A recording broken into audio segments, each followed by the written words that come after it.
Hello and welcome to the 2022 Creativity Jam, where we are filling our fierceness cups, connecting with our creative bliss, and inspiring each other with ideas, rituals, practices that will help us make and move and muse and get into meditative flow. I'm Jen Balco, founder of Always On My Way and the host and creator of the Fierce Awakened Woman online conference. It's such a pleasure to be with you today and to explore with Natalie Nixon this idea of amplifying our wonder and our rigor. But before we dive in, give yourself a moment to just land here, to come back into this present moment, pulling in all of your energy, all of the tendrils of your awareness and attention, so that you can be present to receiving whatever it is that you need to hear or see or feel today, and come with a willingness to open your heart and explore your creative superpower. Dropping in and getting into a comfortable position, whatever feels good for you today. And beginning to tune in to what might bubble up as we bring Natalie Nixon into our heart space today. As you're settling in, let me tell you a little bit about Natalie. Natalie Nixon is the creativity whisperer to the C-suite, helping leaders make better business decisions through wonder and rigor. At Figure 8 Thinking, she's a creativity strategist, global keynote speaker, and author of the award-winning The Creativity Leap. Real Leaders named Natalie one of the top 50 keynote speakers of 2022, and she's been featured in Forbes, Fast Company, and Inc. She received her BA from Vassar College and her PhD from the University of Westminster. These days, you can find her on the ballroom floor, fine-tuning her cha-cha and foxtrot. You can learn more about Natalie and the work she's doing at figure8thinking.com. That's figure number 8 thinking.com. And you can follow her on all the social media platforms at Nat W. Nixon. That's NATWNIXON. Let's dive into this conversation we're going to have today about amplifying wonder and rigor and how they are complementary elements in the creativity process. Hi, Natalie. Thank you for joining. Hi, Jen. I'm Thank so you for excited having to me. have you here and joining us today. Thank you. Thank you. Thank you for having me. Well, I wanted to start because we're having this really juicy conversation about how we're going to amplify wonder and rigor and why this matters to our creativity process. So let's start right away with how did you put wonder and rigor together? Why does this matter as part of a creativity process or practice? Well, one of the biggest misconceptions I've observed about creativity is that creativity is something that a few anointed folks have been granted, for example, artists or designers. And that just is not the case. My research shows that we are actually hardwired to be creative. And so then I went about doing the work of figuring out a simple and accessible way for people to think about creativity. And so while a lot of us tend to think about creativity as the exciting bits and pieces, the wonder dimension, in fact, creativity actually requires quite a lot of work, which is the rigor dimension, which in my view is probably the reason why not more of us are very intentional about building our creative capacity and competency. So, wonder is about deep curiosity, audacity, asking big blue sky what if questions, Mm. pausing, and it's also about awe. Because what I like to remind people is that it's really hard to wonder when you're going 80 miles an hour. And that's kind of an affliction that we have in our society. So wonder Mhm. is important. And the more research I did about wonder, I learned that some real intellectual heavy hitters have given a lot of credence to wonder. So for example, Socrates said that wisdom begins in wonder. And then rigor is Mm. about discipline, focus, time on task, mastery of skill. Rigor is not particularly sexy and it's often very solitary. And anyone who has built an artistic practice, for me, it's been dance, for other people, it's been painting or Mhm. sculpting or photography or theater. You know, for example, in dance, that before you can leap across the stage or even invited to be on a stage, there's an intense amount of practice Mhm. and sweat equity and minutia and attention to detail that you have to commit to. You need, as Twyla Tharp, the American choreographer and dancer, said, before you can think out of the box, you have to start with a box. So the rigor is the other critical dimension of creativity. And so then I landed on this idea of toggling between wonder and rigor. It's almost like kind of fine tuning a dial. No, and that feels like such a wonderful combination, right? You can have the awe and the wonder, but then, right, you need the discipline and the effort and the sweat equity, like you said, to actually make it possible. And Yes. it feels like I haven't put those words together, but I also love that you bring in this idea that we could build our creative competencies with the imagination and inquiry and improvisation. Can you talk a Yes, little bit about those elements? Because I didn't put those together either before I read your well, book. yeah, so it is not enough, it might be, to tell people to toggle between wonder and rigor to solve problems and off you go, you'll be creative. How do you do that on a consistent basis? How do you actually operationalize and activate creativity? And that's through the three I's, or what I call my 3 I creativity framework. And the 3 I's are inquiry, improvisation, and intuition. So, inquiry is about asking new, better, and different questions. It's really about understanding that curiosity, as well as something that is part of how, through human development, we make sense of the world around us. That we see that in little children. We can recall that about ourselves in our own childhood. You know, the toddlers who are constantly asking why. um, but also, curiosity as defined by Ian Leslie, who wrote a really great book Mm. called Curious.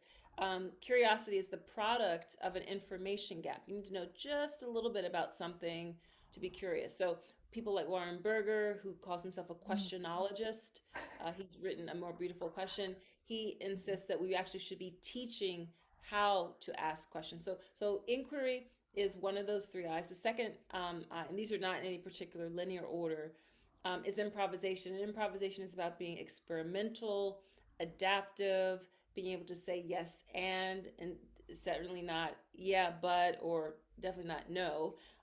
So improvisation is all about the build, and a lot of us get intimidated by improvisation because we think about incredible jazz musicians or awesome rap artists or Right. those talented comedians on Saturday Night Live and think I can't do that. But in fact, we all hack our way through each day. You know, I bet between breakfast and lunch, you had to hack your way through supporting a child, a spouse, a client, a colleague. And again, we see this in our children, and play is a beautiful um, uh, platform to really explore improvisation. And then finally, intuition. Now, intuition is not something that we give any time to in business school, medical school, or law school. Yet, to every successful leader I interviewed over 50 people for the Creativity Leap. They all credit their intuition integrated into strategic decision making. So, intuition, as I define it, is pattern recognition. Hmm. It's that nudge that I've seen this before. I should go left, not right. I should work with her, not him, even though her resume not be as sniffy.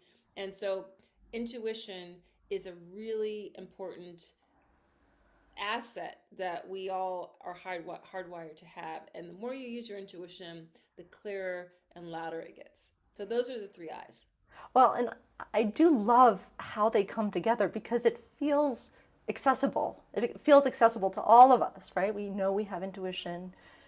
We know we can improvise and invent sort of everything that we do. And then, of course, there's the imagination and the other part that comes in. But what about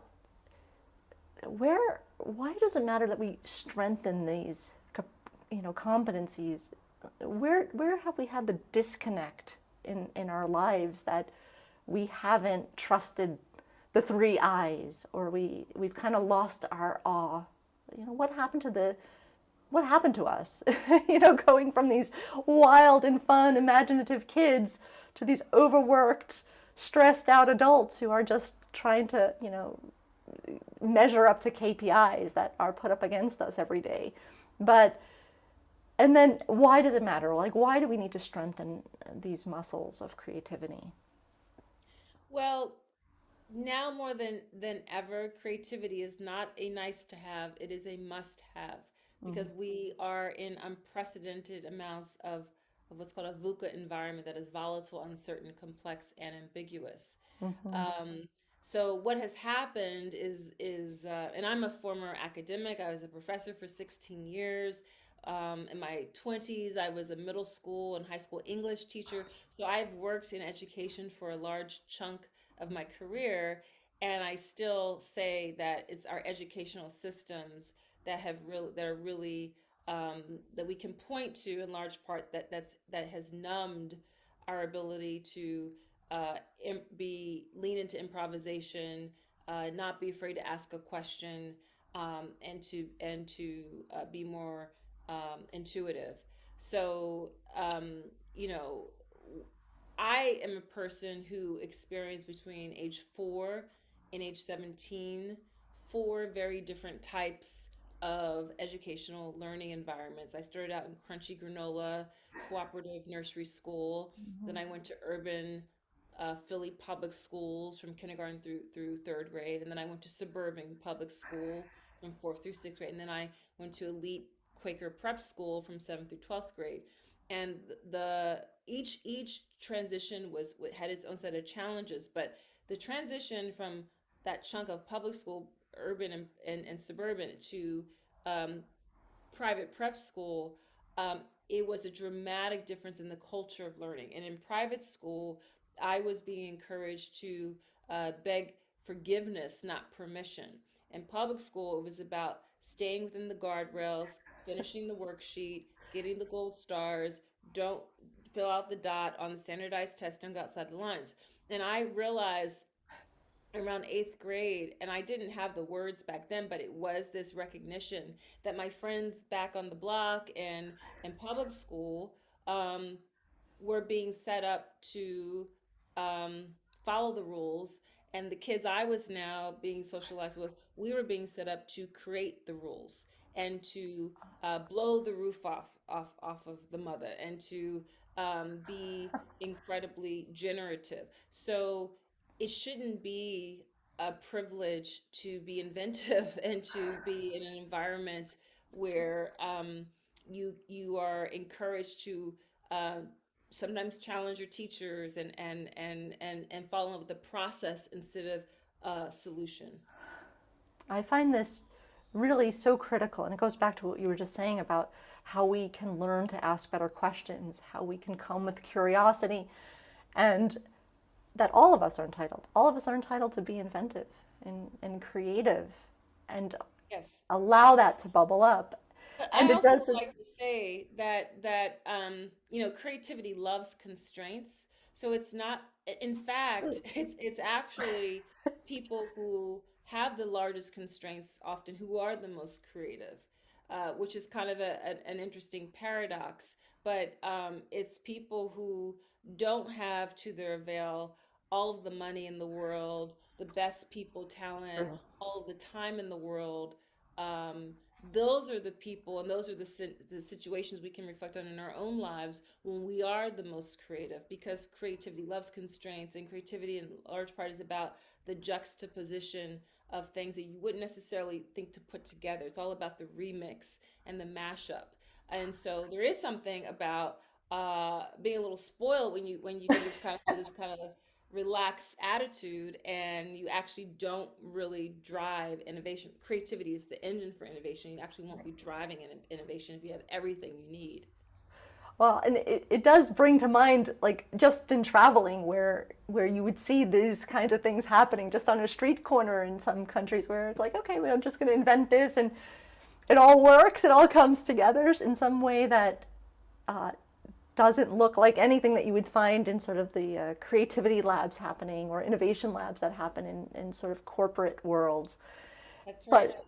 But what I also loved in the book that you talk about, and it struck me because you always think of these, like, creativity as something that happens alone in the back studio room where the artist is painting and shuts the world out for the whole time they're there.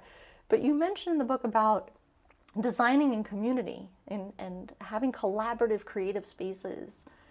And I thought that was really powerful because you don't think about creating in community. What's some of the pros and cons to that sort of model where we can use creativity as a team? Hmm.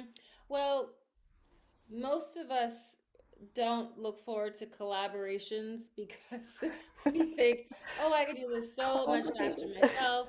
Yeah. Why do we have to bring in that team? Now we have to spend all this time explaining what we do, how we do it. But what in fact is happening is, the former head of design at Nissan, Jerry Hirschberg, he made up a great term, creative abrasion. He would intentionally bring in people from HR and finance and manufacturing with his design team to work through a design challenge, because he understood that friction and that abrasion that happens when we collaborate, the net result of friction is fundamentally energy. So why Mm, not convert that energy into something positive? And what ends up happening is you learn to ask new and different questions. You learn to sit with questions that are asked of you, to break down the jargon that you just throw around all the time, for example. And you learn from people who have a totally different set of skills or perspectives or experiences, because they will look at the same challenge in a totally different way, which can mhm, illuminate the opportunity for you. So the downside is, shucks, you have to learn a little bit more. You have to answer questions. You have to be willing to ask new and different questions. But the upside is that you learn that, as I like to say, questions are inputs into a system. And the mm, more diverse the inputs, the more innovative the output. So the input could be the system that we're looking at could be what's for dinner, or what's a new marketing challenge, or a new financial model. But if we have the same people around the table who keep asking the same questions, we're going to get the same output. So that's why it is so important to have that kind of cognitive diversity. oh, I hope we see more of that. I hope we see more of this coming into the business world, into our personal lives, and generating different ideas about where I do too. we can I do too. go. That's the hope, right? Yes, it is. I know. Thank you for giving us some ways of thinking about creativity in new ways, and not just the artist out, painting somewhere, but that we are all these creative beings that have something to offer, and something to chew on as we kind of go about the rest of this creativity jam, Yes. and mull that over. And I know, before we go, you have a free gift that you'd like to offer folks. Yes, I do. To help people start to practice this and implement it and actualize it in their lives, we're offering the Wonder Rigor tip sheet, and the link is being shared. And it's 16 ways that you can activate and amplify both wonder and rigor in your life and in your work. And I also invite people to check out the Figure Eight Thinking website, join the Mhm. Ever Wonder newsletter, where there's all sorts of new actionable ways to activate, amplify creativity. So thank you, Jen. No, and thank you, Natalie. This is, it's always great to have things that we can carry, small practices that we can do over the course of our day or course of our week, in the hope of creating a creativity practice, like we have a meditation practice or what have you, right? So Yes. thank you so much for sharing your wisdom with us. And Thank you for having me. I appreciate it.